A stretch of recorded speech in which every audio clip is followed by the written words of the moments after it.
This is going to be a video tutorial on how to rotate shapes in Inkscape. I will be using a desktop PC for this. Let me jump over to Inkscape here.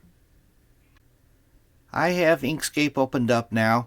As you can see, I have a rectangle shape on my canvas here. This works for basically any type of an object, a shape, an image. It'll work for text. First thing you want to do is go off and you want to choose the selection tool from your tools pane. The keyboard shortcut for the selection tool is the letter S. Make sure that is selected. Next thing you want to do, you want to left click on your shape. I'm going to left click on it to where I have it selected. You can see the straight arrows all the way around it.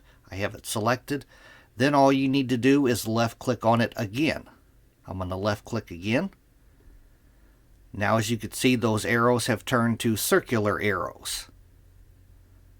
All you need to do is place your mouse cursor over one of those circular arrows, hold down your left mouse button, and while you're holding down your left mouse button, drag up or down to rotate the shape.